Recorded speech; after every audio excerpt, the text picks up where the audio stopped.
United versus West Ham at London Stadium. Let's be having it. Hello, everyone. Welcome to the pre-match build-up. It's Manchester United versus West Ham at the London Stadium. Can United finally win 5 in a row? Can Mr. Frank, United Strand, get his haircut? And can Carrick continue this winning run? Fingers crossed to that. We've got Dan alongside me, who we're going to go through the team together. Now, Dan, usually, if it was a Ruben Amorim or an Eric Ten Hag, we would have changes to discuss. But because this is a winning team and we keep beating teams, any surprises at all that it is the same team again? No surprises because you know that this team is the best team that Carrick can place in. I mean, bar Sesko, which he can try in some other games. But yeah, I think when the team is doing good and playing really well and giving you the results, why not keep that same team again and again? And until it's not necessary to change the team at this point. And we have kind of, though this was a midweek game, but apart from that, I think we are playing one game a week. So I Yeah. think playing the same team, successful team every week in week out, it doesn't make any difference. But only thing is, I'm just waiting. Like I personally thought, like this game would have been easy for Sesko to start. I mean, we can take that risk in this game, but again, it's on the risk will be on Frank as well. He wants the Mm-hmm. clear cut, so I think it's good to go with the same team. Yeah, I've seen they're doing a whole kind of live stream over in Spain. One of the lads who I've worked with before a couple of times, Hums, who's like a Man United fan, he's just flew over there to Spain to do like a live stream with him on a thing. So obviously, if they do win, then they're going to do like a live kind of shaving his hair off and all that kind of jazz. I bet he can't wait.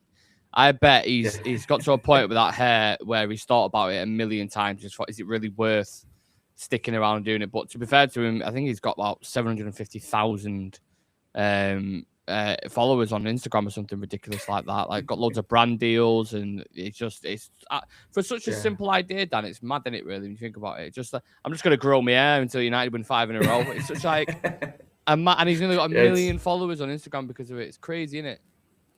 yeah, sometimes it takes out of box thinking to, I mean, just keep, I mean, just get the fame. I mean, Yeah. this nobody knew that this could even get him so much of a fame, and I think at last it will come to an end. But yeah, I think he will not get any better opportunity than this.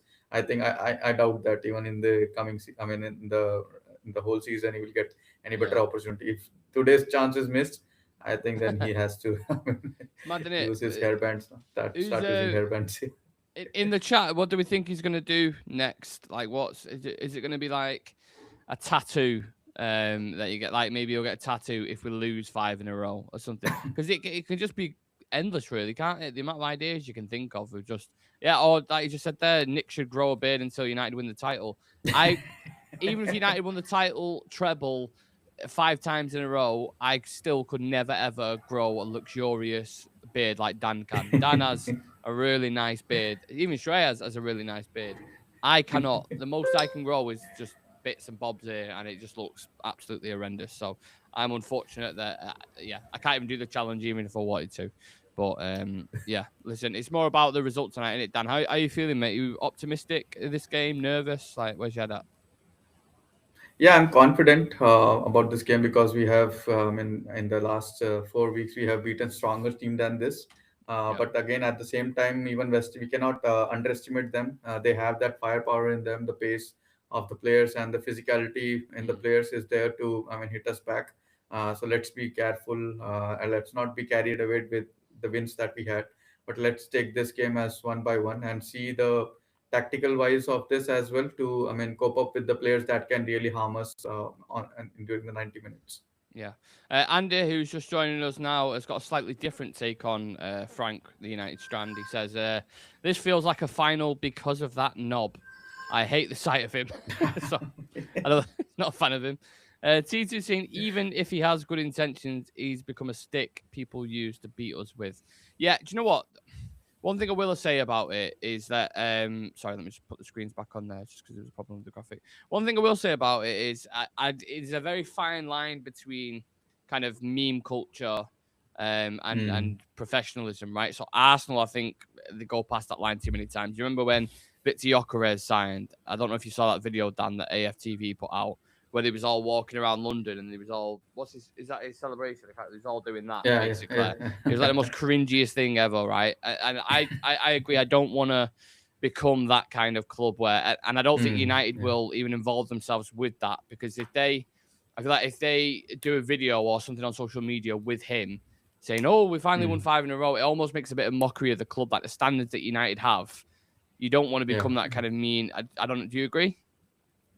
Yeah, I agree. I mean, at one side it looks bit funnier or bit, I mean, okay with these things, but let this not become a trend and people start trying to do something else. I mean, then it just changed the whole focus from the game towards that Yeah. person. So today you can see that, I mean, that Frank's haircut is kind of a focus of this game rather than, I mean, we are winning the 5 games in a row and we are climbing up the ladder in that table. So I mean, it should not be, it should not become a trend, but I mean, Mm. there should be a limit on that. Yeah, absolutely. As for the team, Dan, if we're to kind of get back into the football, who are you most excited to see today? Who do you think is going to have a standout game against West Ham? Because they are weak at the back, aren't they? Yeah, I mean, they're really weak. I mean, every game, I know that the other players like Mbomo and Bruno Fernandes, they are going to perform really well.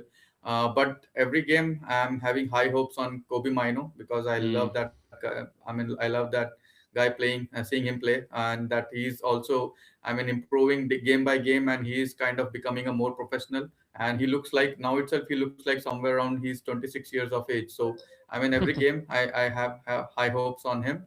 At the same time, I would like to see Cunha to, I mean, have dominance from his side because we have seen that even the simple easy, I mean, he has kind of become a moments of a prayer, but I want to like I want him to, I mean, more get a chemistry well established with the players like Bruno Fernandes and I mean Mbomo. But I can see that, I mean, throughout the 90 minutes he is playing really well to somewhere around 30-40% of the game, but other portion of other percentage, I mean, he's a little off. But I would like to see enjoy himself like how Mboma, Ahmad, and Bruno Fernandes are performing in these games. And I mean, because if he performs well and when Dogu comes back, then we have a very healthy competition in that place. Because before this, when Dogu was not injured and playing, Dogu was the first, I mean, point to go. But now with Cunha, he has to develop himself and his has to solidify his position and that competitiveness competition we need in that position. Yeah, 100%. For anyone asking about West Ham's team, they've got Hermansen in goals, um, who's their new striker, I believe, as well, who's coming. I think they brought a couple of strikers in January. So, yeah, that's the front four, slightly dangerous. I mean, Mateus Fernandez has been in good form recently. Jared Bowen's always going to be a threat, but Somerville in particular, I think he's got 6 goal involvements in his last 5 games or something ridiculous. West Ham themselves have 4 wins in the last 5 as well. Really, Yeah. really kind of hitting a decent purple patch, which isn't great for us. Which is weird because I feel like Dan football is all about time now. Shit, we was. Saying that, I think we did actually play them. Didn't we draw against them recently? Which absolutely blows Uh, my theory out the yeah, water. I'm sure we drew against them yeah. in, was it December, November, something like that?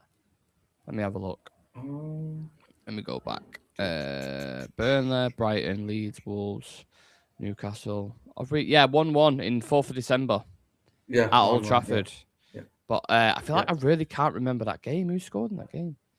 So Sanguto, what happened in that game? Not Magas, sure. Dallo scored for us. Magas. Dallas Oh, scored. I Yeah. do. Yeah. I do remember that game now. That was kind of like the period, wasn't it, where we just was just dropping points to teams near the bottom, whether it was West Ham, Wolves, like yeah. I don't think the dog's Yeah. happy, whoever that is. Yeah. I mean, both these teams. I mean, United as well as West Ham. They are going. I mean, through a kind of similar kind of a phase where United are coming back from the bad phase and they are now. I mean, getting points on the table, as well as West Ham also with a very bad form. They are now coming up and they are trying to put some points on the board. So I think it's a very bad time to play against West Ham, but.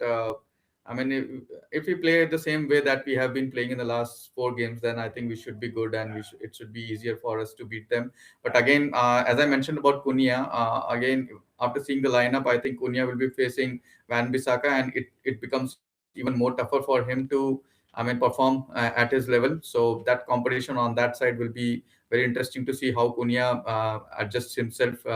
against Wan-Bissaka. But at overall, I can see again at the same time. They have the firepower in their substitution as well with Adama there. I mean, I don't want to see Adama throwing our players away here and there. So I think we should be. I mean, we should be cautious with the second half because they have their players in the bench who can hurt us from and become a super sub in the second half. So we should be very careful and let's kill this game in the first half itself. Let's not drag it till the end of the 90 minutes. So I think that's where we need to kill this game again. Let it not become a.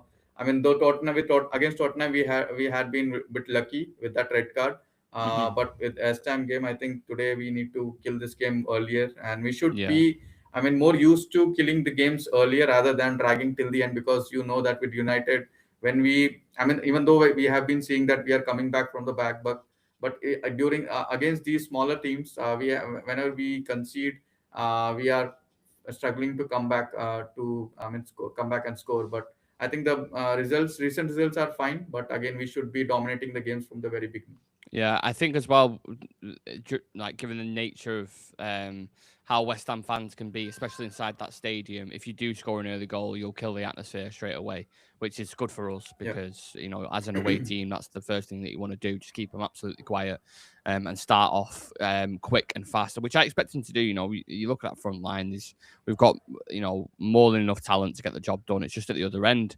But I mean, the partnership in itself with Maguire and Lissandro and Lamont in goals been pretty solid. I know we've still conceded a couple of goals against like the likes of Arsenal and Fulham and teams like that, which I understand. Clean sheet in the last game, but there was news coming out surfacing, Dan, that apparently Maguire's close to a contract. How true that is, I'm not entirely sure, but would you be happy with that news?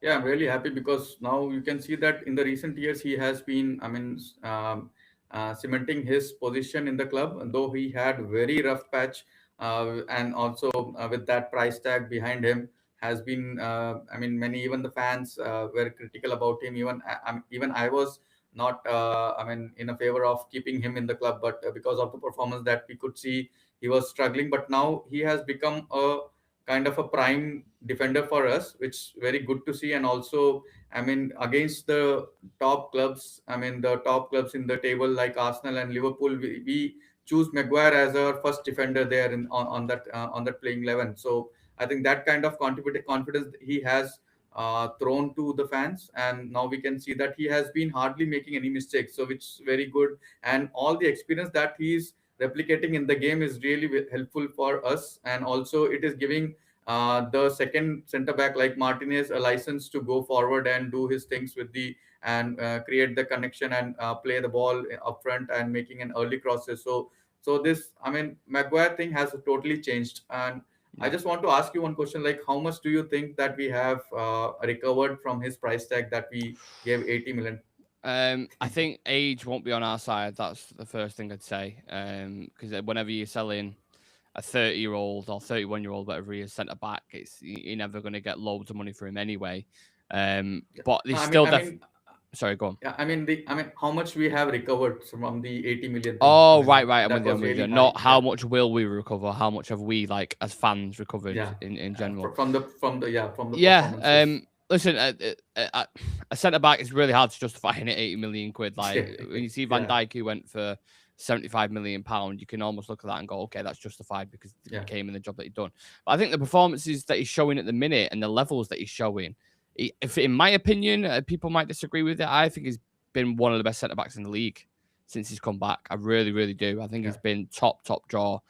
Even in the back four, the people might have had worries that his pace and sometimes he can be turned a bit slow and all that kind of jazz. But Mm. because of the experience he's got now, anyway, it's kind of like I think he's performing elite, and I also think he could go Italy now and play another 4 years easily, Yeah, easily. You yeah, see the yeah, likes of like yeah. Acerbi, playing for Mm. Inter Milan, and these kind of guys at the back who like he's just a really top defender, and physically as well. When you Mm. talk about the Premier League dealing with those kind of strikers, look what he did to Solanke in the last game. He's Yeah. absolutely bullied him. We're just like, nah, it's in a bit, mate, pushing him off. So I think we've recovered nicely.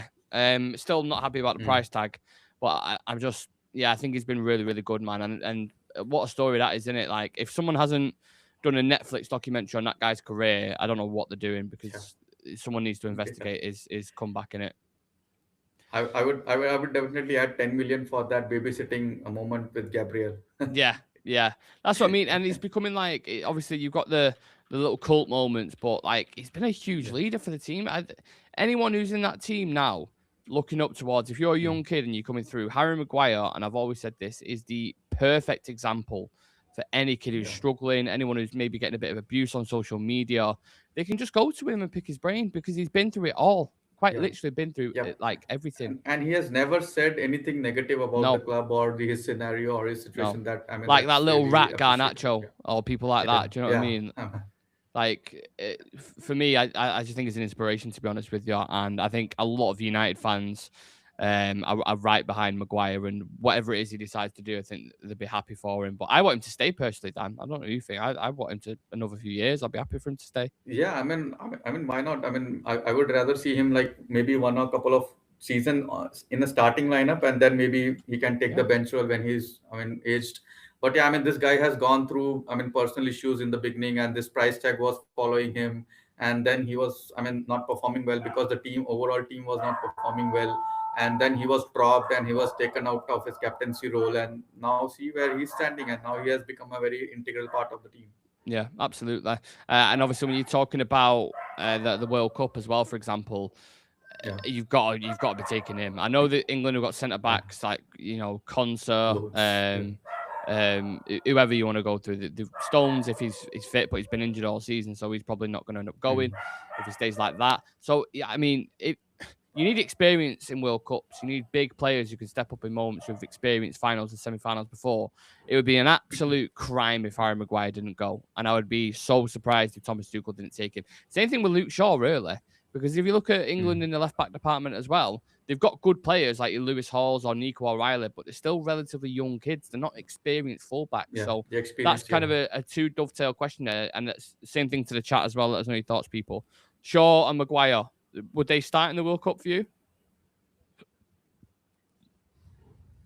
For Dan? me, I mean, yeah, I think, yeah, for me as well, I think like the experience you need in those kind of a big tournaments, definitely that level of experience that they are putting in now, and that is shown up in the game. That similar level of experience will be required, even more will be required in that World Cup game, because you know that when you are into the knockout phase, because which we believe that England, the team they have, they will definitely go towards the knockout phase, and in that moment you will definitely need the guts and that experience level of Luke Shaw and Maguire in that very point. So I think why not? And also they have not been bad. I mean, they have been really good and they have been performing really, I mean, great. And they have been kind of in a top, at least if you consider both of them, they have been in a top 10 defenders of the Premier League at this moment, in my opinion. So why Yeah. not? I mean, give them a chance. I mean, this could be their last World Cup. Then why not use them as a, because I don't see a backup replacement for Maguire or Luke Shaw coming through that line. I mean, through the youth level. So I mean, this could be then the England's opportunity for them to use at the full. Yeah, I have to say, whilst we're on the conversation of fullbacks as well, Diego Dalot, for as much shit as we've given him on this channel for not being good enough, I think since Michael Carrick's come in, he's been really, really good. Mm. And I don't know what that's down to. Do you think maybe it's more of a more familiarity with the formation, the fact he's not receiving it in wing back areas, or he's playing left wing back on the opposite side? Do you think that's maybe something to do with it? I mean, yeah, I think he has been more used to playing as a back four rather than playing as a back five, because even, I mean, each and I would not say him alone, but all the team member, I mean, all the team players were a bit confused with what is happening and who's. Yeah. I mean, every player were clueless about their role. So I think Dallo was one of the player with the similar thought. But at this point, once Carrick has come in and he has, I mean, define each and every player's role. So I think that's where the player are more clean about their what they are going to do. So I think Dallo has replicated that. I mean, it's at sometimes it just need a simple instructions for the player to perform well. So I think Dallo has been part of that phase of Carrick treating him well, or maybe mentoring him in a better way. And I can see that Carrick has been playing the players with their strengths. I mean, I know that. I mean, somehow I feel that Carrick might have gone through each and every player's strength and weakness, and he's playing according to that. So that's where I think Dallo is kind of coming up in the, I mean, good books of the fans as well. Maybe at least for me, because he has been improving well, and at times you can see that prior to this he was found in a good position, but he couldn't replicate or capitalize on those moments. So now you can see that it is he's also contributing in the attack as well as defense wise. Also, he looks better. I mean, there is also always a room for improvement, but I think he has been improving in the last 5 6 games. Yeah, I agree. I like it. The balance going forward and being more, he seems a lot more confident and less nervous on the ball, because anytime he was in Ruben Amorim's system, the amount of times he would put a simple pass out for a throw or have a really heavy touch. Same thing with Patrick Dorgu, really. Like Dorgu, before Michael Carrick came in, Dan just leaving me there. Before Michael Carrick came in, I feel like Dorgu was so shaky and nervy and just didn't really know whether to go or press or whether to sit. And I wasn't quite kind of familiar with that fullback role, with that wing back role. Whereas you put him in the wing and he doesn't have to worry. He still has defensive responsibilities in terms of tracking back and stuff. But now he could just focus on his game going forward and creating and running at players and being that kind of physical nuisance. And Dorgu's game's gone up as well. So every single player, I feel like, since Carrick's come in, since we've gone back to that kind of 4-2-3-1 formation that everyone's familiar with, has just leveled up.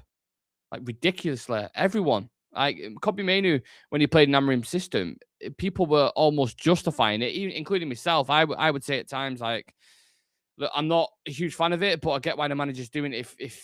If you believe in this system and your principle and your purpose as a manager, what you want to do, and you can only go with two midfielders, then go with it and trust it. But obviously, it didn't work out because you see Manu come back in now. Everyone's trying to kind of gaslight us into thinking that Casemiro, Manu, and Bruno can't play together. When in fact, when you watch them in a game, that midfield is so nicely balanced. You have Casemiro, the screen and protector, and someone close to him you can lend the ball to. And doesn't have to cover this ginormous space, but then also Kobe can take the initiative and push forward when he needs to link up with Bruno Fernandes and could be that one between the two.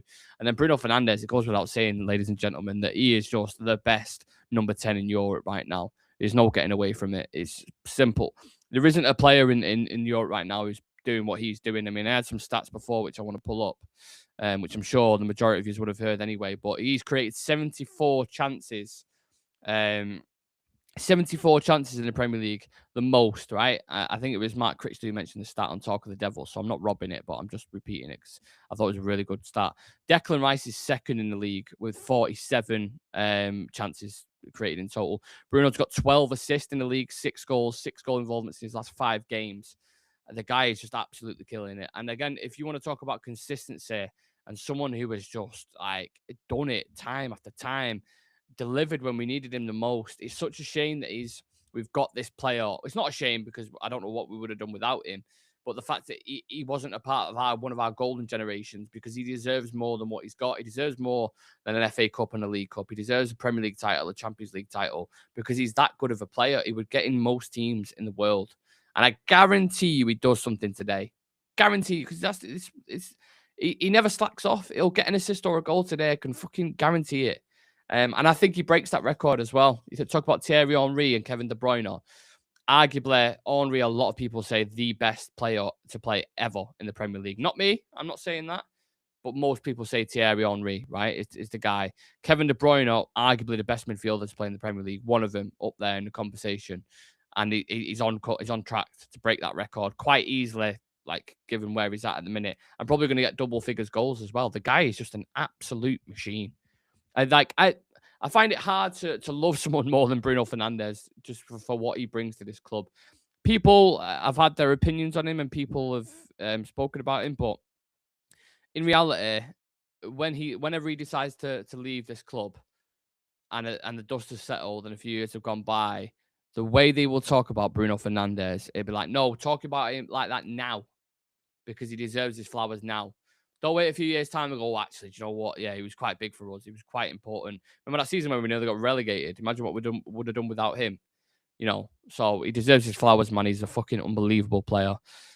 Even if he has good intentions, he's become a stick with people to beat with. I think that's all about Frank. James McGregor saying, I'm worried about the balance on the left. Cunha wandering and Bowen versus Shaw, maybe 2v1 in their favour. Yeah, I do think that Somerville and Bowen are going to cause problems. There's no getting away from it. They've past 5 games, they've caused every team that they play. I mean, I want to get into the past 5 games, to be fair. See what quality. I know they've won. They're on a good kind of patch at the minute. But I want to see what level of opposition they've played. I've looked at them before, but I just can't remember the teams that they had. So they've beaten Burnley, which is everyone beats Burnley. Got beat off Chelsea, but don't forget they went 2-0 up in that game as well. Beat Sunderland 3-1. But Sunderland away from home aren't the same team, but it's still, decent. Beat Tottenham 2-1. Tottenham, we all know about them. Beat QPR in the FA Cup, but then lost to Nottingham Forest 2-1, lost to Wolves 3-0. So there's still fragilities there. You can still get at them. I think the amount of attacking talent that Man United have is, I'm sure we'll find. Some more stats here for you. West Ham have won each of their last 3 home league games against Manchester United, last having a longer run between 1974 and 1977. West Ham have lost 3 of their last 15 midweek games. Tuesday, Wednesday, Thursday, Premier League home games, though none of these was their most recent against Nottingham Forest in January. And United have won just 1 of their last 9 midweek games as well. So we don't have a good record in midweek games. Who does? It's one of them. Only the top 3 have won 5 games in a row. It's the fact the twat curls it and puffs it up. A lot of hate on thingy in here. James asking, Nick, sorry if it's a bit nosy, but I'm curious. How has the channel done since United are doing well?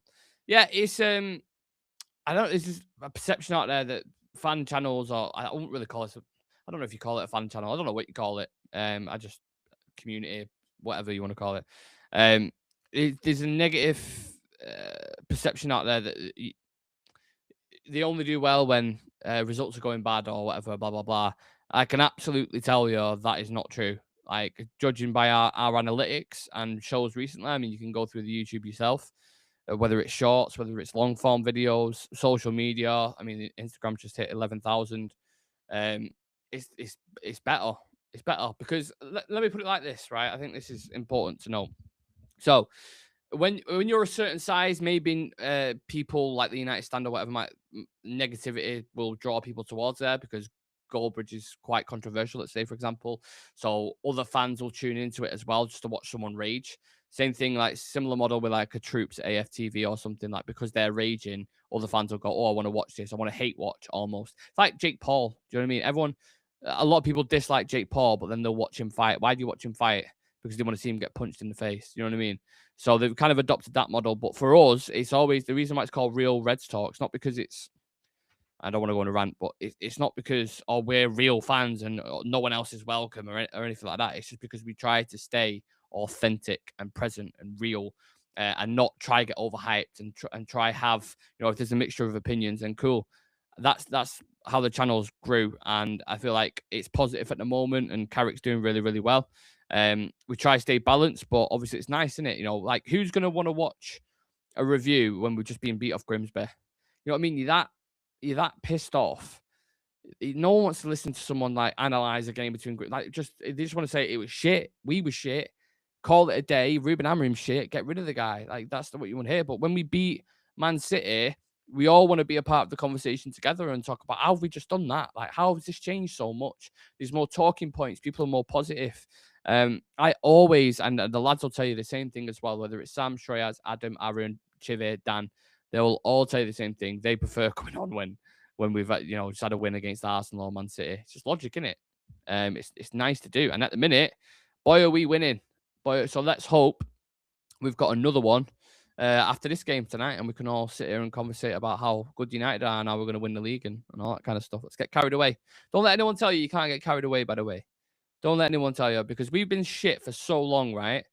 We start slapping these man up like Arsenal and City and Fulham and Tottenham and these. Do you know what I mean? Don't let him get out. Get out. If you want to get excited, man. Like, I think United are playing the best football in the league at the moment. Tell me a team that's playing better football, because there isn't. I think Chelsea are in pretty good form.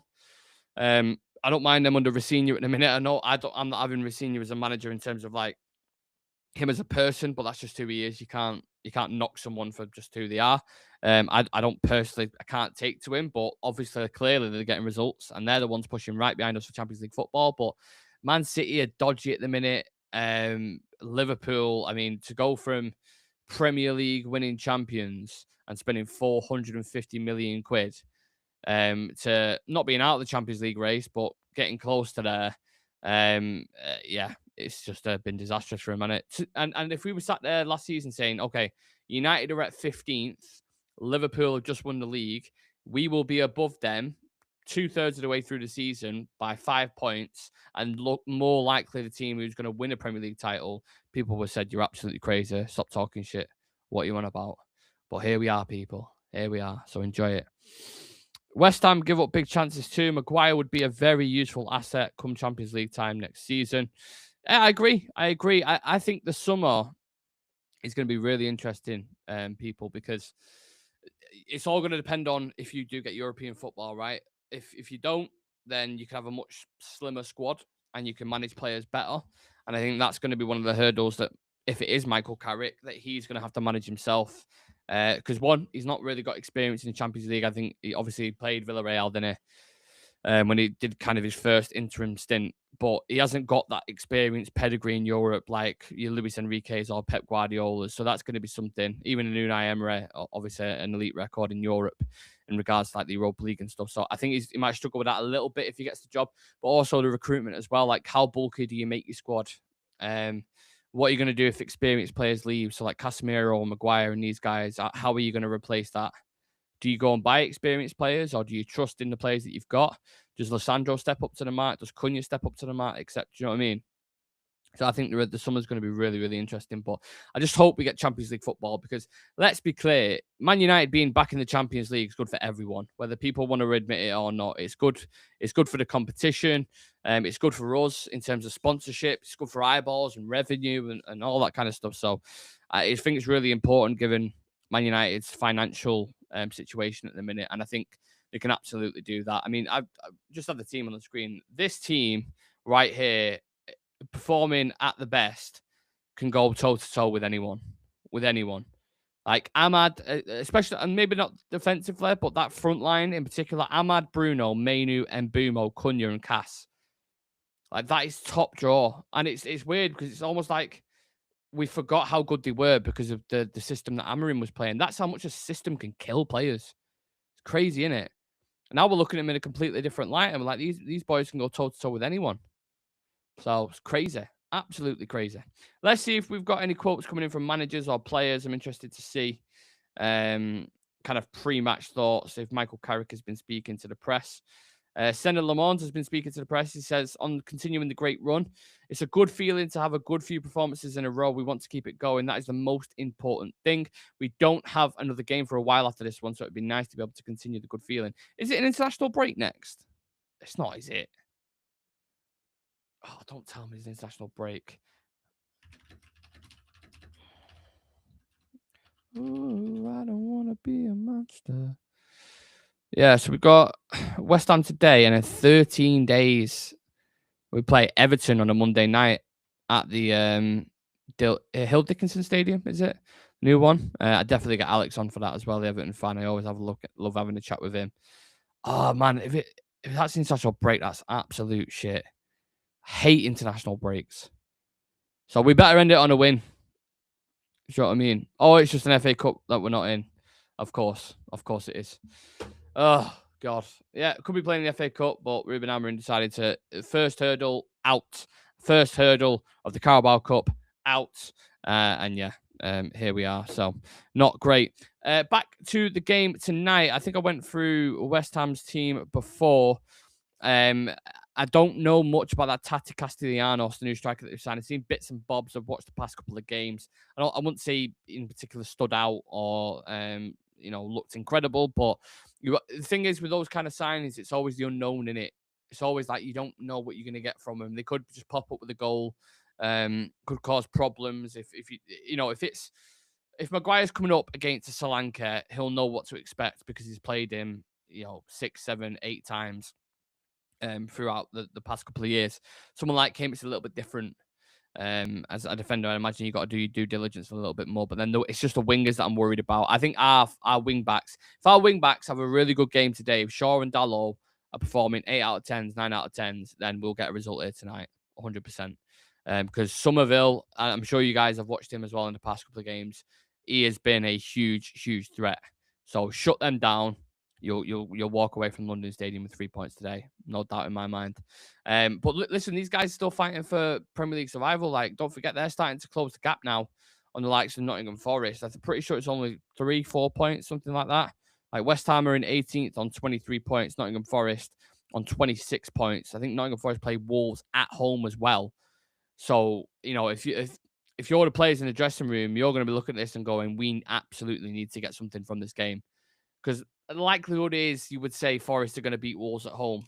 So if they lose today, it goes back to 6 points. So they will be scrapping, fighting tooth and nail for everything today. You can believe that. Absolutely. But listen, we've got players in form at the moment. I didn't really speak about the midfield before in regards to Casemiro. Set to make his 150th appearance for Man United tonight. I went filming some stuff around Old Trafford today. So a couple of merch promos which you'll see shortly. A certain thing that we're doing as well, which keep an eye out for because that's going to be interesting. But also did a show whilst I was there as well, and I spoke about kind of Michael Carrick's impact, Kobe Mainu, potential going to the World Cup, the game tonight, and then Casemiro's farewell. Like, this is basically his retirement tour, in it, effectively. For anyone who watches wrestling, John Cena just done a retirement tour, and there was not a dry eye in the building when he retired. Casemiro's going to be the same thing. You've got to admit, really, it's quite impressive what he's done to bounce back from where he was at. When he came in, obviously there was question marks around the price tag and the wage. It was pretty stupid what we paid. I think a competent negotiator could have got that deal down, or at least got his wage down, the amount that we paid for him. But it's one of them, like, when they made the deal, it is what it is. We get on with it, and then we see where he's at. When he played, and Chivia lose this all the time, when he played in that double pivot, the first season when we finished third with Ten Hag, alongside Christian Eriksen, he was incredible, absolutely incredible. And one of the things that sticks in my mind about him, when we lost to Brentford, I think we got beat off Brighton and then we lost to Brentford, and then there was a quote coming out from him saying that, "Don't worry, I'll fix this. I know how to solve this." And he came into the team and we just elevated instantly. We looked so much better. And he's just been an absolute class act. And do you know what I love about him? One of the things, he's got that little bit, he's got like a 10% craziness about him, which will show in his red card record as well. I think he's got 3 cards for the club, the most in like the past, I think, 10 years or something. He has got a little bit of craziness about him, but that's also why we love him as well, isn't it? He's a little bit nuts. He's got a bit of a mad side to him. But when he's on form, and you could argue the way he's playing at the minute is the best he's been. Maybe the first season and now is the best that he's been, and he's absolutely elite in the air, in both boxes, set piece wise. He's incredible.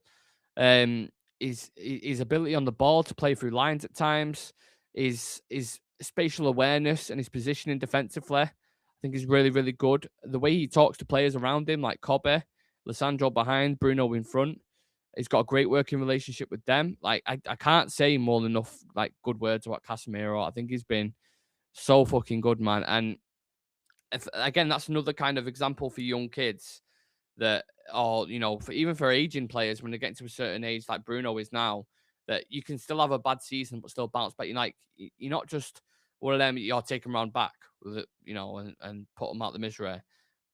Like, age is just a number at times. People can come back. A lot of people had written Casemiro off, and let's be honest, the majority of us did. To be honest with you, a lot of us were sat there saying, "Yeah, maybe he is done," and you can't really blame us for that because what you were seeing on the pitch against Crystal Palace was just like, my God. But don't forget, he's playing like centre back alongside Johnny Evans, who isn't the most mobile centre back in the world, and you're playing against players like Elise and Eze and these kind of guys. It can happen. It can happen. And now you've seen him, he's been put in a system with players around him where he's not having to defend so much space, and he can flourish. And he is apart from Bruno, the most important player for us, in my opinion, because when he goes off the pitch, it's so noticeable. The quality just drops as soon as Ugarte comes on, and every man, Tom, Dick, and Harry know it. So there's no bigger respects I can pay to. There isn't genuinely to Casemiro. He's been phenomenal. We're lucky to witness Casemiro at Man United. James saying replacing. What's my cat doing there? Right, Skits. Just having a little mooch. Replacing all of what he does is an impossible task in my eyes. Need 2 players to replace him. Yeah, I would arguably, and I know this is the build up for the match against West Ham. Apologies, but Casemiro deserved his own segment. I would arguably do a bit of these teams when they go get an experienced players like a Norgard or a Jorginho or someone like that. I would go get one of those type of signings. Someone who's going to play, I don't know, 25 games a season, 30 games a season. And then I would go buy someone who's up and coming, like a Elliot Anderson or someone like that. But again, it's about partnerships, right? So who's going to be the best partner for Kobbie Mainoo? How are they going to get the best out of each other? That's for the scouting team to decide. I quite like Carlos Baliba, but he's not at the best of seasons. I think Anderson would be more of a hit, given how he's playing at the moment. But there are other options. So let's just wait and see for that. We've still got, 13 games left with Casemiro. So let's just enjoy that in a minute. And again, wouldn't be surprised if he done something tonight as well. What are you doing, Skits? Skits? What are you doing, mate? Having a little mooch. Oh, he needs to, you need some, like a treadmill, don't you, mate? He's a chunky boy. You can't really see him properly there, but he is a big boy. He's like the black and white Garfield. Hiya. Black and white Garfield. I never sold my shares in Casemiro. Hammering formation made all players suffer. Well, good on you. That's, as fans, really, we should stay loyal and we're called supporters. So you should back players, but sometimes when they're performing so bad, it's hard, isn't it? You know what I mean? A couple of quotes coming in from Michael Carrick. Let's see what he's got to say. The league table is irrelevant. It's always been a tough place to come to. They have good attacking players. We know what is ahead of us. We have to be ready and we've got to be good to win the game. We want to be a team. We want to play together and have good connections. We want individuals to express themselves and play to their strengths.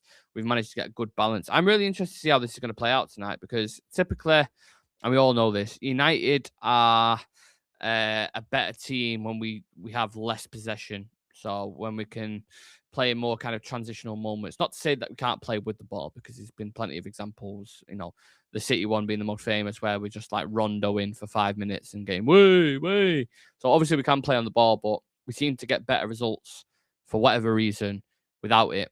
West Ham, even at their own stadium in front of home fans, they're going to sit back. They'll have a go when they get it, but we'll have the fair share, call it 55, 60% of possession. So it's on us to dictate the game, create the chances, and finish them.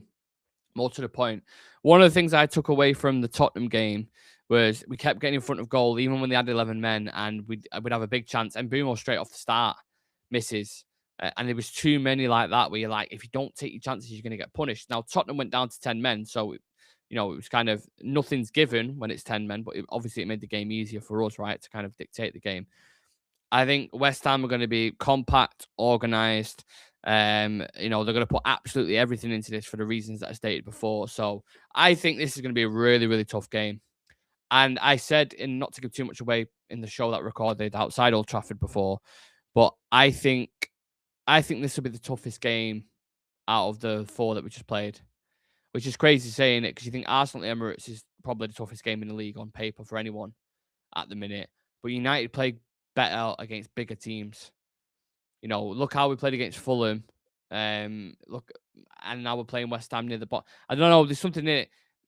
Call me cynical. Call me a pessimist. I don't want to be that guy, but it's just when you have a gut feeling, you've just got to go with it, haven't you? So that will lead me into 4 things I see happening in this game tonight. Get ready, ladies and gentlemen. I can't remember what I put down before. Let me just get it up to remind myself because I don't know if people are going to agree with this, but get yours in the comments section if you can. 4 things you see happening. It can be a penalty, it could be goals, it could be an assist, whatever you want. Yellow cards, red cards. Hopefully no red cards unless it's for West Ham. So for me, I'm going to go both teams to score. I think Somerville or Baldwin's definitely going to score for them. But I think due to the nature of our attacking players, we're definitely going to score. Bruno Fernandes to score or assist is what I've gone with. A draw, which people will not like, and I know I'm going to hate for it, but I don't care. It's just what I think is going to happen. I think we're going to draw this game, and I think Diogo Dalot will get a yellow card because he's coming up against Somerville. And Somerville, in the past couple of games, has been sitting defenders down. So that's what I'm going to go with. Obviously, I hope we smash them to pieces and break the hearts. And if it means them getting relegated, then so be it. I hope we absolutely smash them. I hope it's a 4-0, 5-0 exciting game. But likewise as well, if we only win 1-0 off a set piece and we scrape out of there with 3 points, that's all that matters. The 3 points is everything we need today because we've already gone 5 points ahead of Liverpool. We're on 44 points at the minute. Liverpool on 39. If we can get the win now tonight, obviously there's other teams playing as well. If we get the win tonight, that puts huge pressure on Liverpool because they've got to play Sunderland at their ground, and I'm pretty sure Sunderland haven't lost at home yet. So massive, massive pressure on Arne Slot and the players, and they'll be expecting a reaction. So it's about just constantly putting that pressure on, especially when you're playing first. So yeah, Tim99, big up Tim99, Cunha goal, West Ham pen, Seshko winner. Yeah, I can see Seshko coming on doing something today for sure. Whilst I've got you guys, I mentioned before that we are doing or putting something out on socials soon that's giving back to the community. I suppose you could say in one way or another. It's something to do with merchandise and stuff, which we'll post, and there's loads of stuff that we've got ready to go. But whilst I've got you guys, and before I let you go, watch the rest of the build up and stuff. If I can, why can't I find it? Where's it gone? I can't find it. Oh, there we go. I couldn't find it then. Merchandise. I have some items on at the moment, not fully on, but why is it not playing? There we go.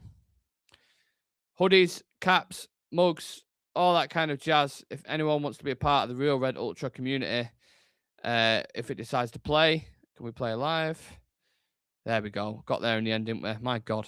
Hoodie, caps, mugs. Now, I realise you might think it's slightly on the expensive side. I remember someone. I understand. What we tried doing is getting the best quality we could and the least percentage in terms of what we would make money-wise, and that is being deadly honest with you. So I appreciate it, but these hoodies are genuine quality. If you've ever shopped at like a Uniqlo or Abercrombie and Fitch or anywhere like that, like premium heavyweight hoodies, that is what this is. Cap speaks for itself, a capybara, because we're absolute geniuses, and the capybara is the mascot for the channel. And then we have mugs. I don't know where my mug is. I think my mug's downstairs. But for avid coffee drinkers like myself, I drink about 1 million cups of coffee a day. It's probably why I speak at times to WhatsApp. Any tea drinkers, your Sams, your Chivies, then yeah, please do go check it out. And there'll be loads of reaction over on socials as well. We'll be live after the game. My Damn United, what a legend. Legend. Big up yourself, brother. I hope you're okay. Evening, Nick. Been listening of my gourmet fish finger sandwiches. Big Harry to score from a corner tonight for the win is my prediction. Got my big mug. Cheers. Looks good. Big up you, Tim. Big up yourself as well. You guys, listen, you lot can spend your time watching Sky Sports or TNT, and I can't be offended because I understand it. But you join in the chat. Yeah, you get involved in the conversation, and I love it. Not heard the capybara for a while. It's good times. What's it for? James, mate, because I am such a technical wizard and I can make things happen in a click of a finger on most occasions, let's have a rendition. A rendition, is that a word? I don't know. Of capybara, because I didn't realize that Riverside, the software that we use, is so much easier to play sounds through. So if you can hear this. Capybara, capybara, capybara, capybara, capybara, capybara, capybara. Yeah, that has literally become like a cult thing within. This happened like 2 years ago or something ridiculous. We were just watching a video, or I was watching a video on TikTok, and it just came up with a guy singing about capybaras with a load of capybaras behind him, and then it became this big thing. We made it. I can't see on the back of my cap, but made it the mascot of the thing, and then yeah, it just kind of took off from there. So listen, that is permanently on there now. So if Frank might be doing 5 in a row haircuts and all that, I'm doing every time we win. I'm popping this out, mate. No problem. Capybara, capybara, capybara, capybara, capybara. And I got this as well. It can't go on like this, can it? It can. Oh, it can. 5 wins in a row. I will see you guys after the game. Yeah, go and enjoy it. Get your analysis down and get in the comment section. It's going to be me, Sam, and Chive discussing it in full. Appreciate every single one of you legends. If you can leave a like on the video for me, that'd be absolutely amazing.